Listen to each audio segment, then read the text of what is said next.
Well, there have been profound changes. People always say to me, "Oh, I remember when you were on the air; it was a lot better." And I said, "Wait a minute.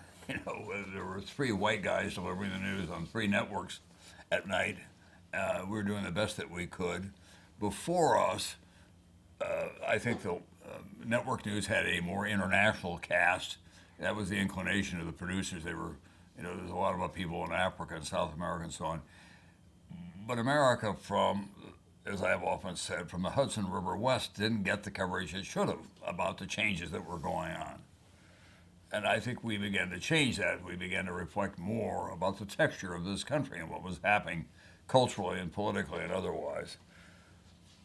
But it was still, kind of constricted in a way. The women's movement didn't get the attention it deserved. They kind of mocked it at the beginning. They didn't have a lot of women covering it. It was, oh my God, they're burning their bras. I mean, that kind of thing. It was a serious movement. The most serious movement, of course, in so many ways, was the civil rights movement. And my era had a lot to do with covering that well. And then we went through Watergate. Vietnam was a huge story. And the difference was that younger people were beginning to come along and be the decision makers in that. And then the technological change had a lot to do with it. We could get portable satellites up quickly and get on the air with stuff. And then from a small d democratic point of view, there was a greater variety of reporters and producers who were coming into the field. There were no women when I was coming along. I mean, Cassie Mackin was one, but there and Leslie was there early. But by and large, it was a white male operation.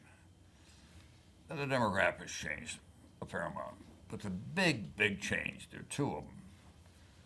Ted Turner was a genius. I mean, he changed communication forever, 24/7, all around the world with CNN.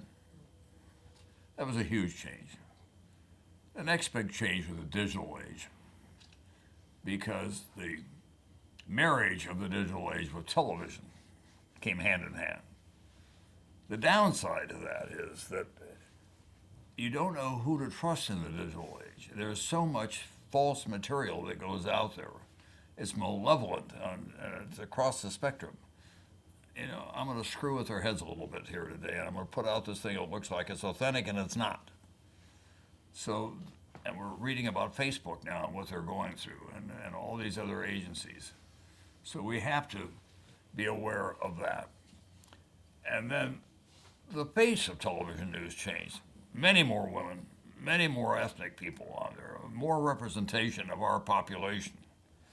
And the reason that's important is not just for cosmetic reasons, is that the people who come from those different parts of the country bring with them their knowledge of the culture and the economy and the challenges that are going on. And so it's a constant struggle to try to find that balance at the same time. And then the place of network news is pretty much under assault, because it's 24/7 in so many other places that you can go get the news. So when Lester comes on the air at night, or when they come on, Mr. Muir comes on the air at ABC, or the new young man at CBS, people have seen almost everything that they're seeing then. And so my argument is always, give them something they haven't seen. Tell them something that's important.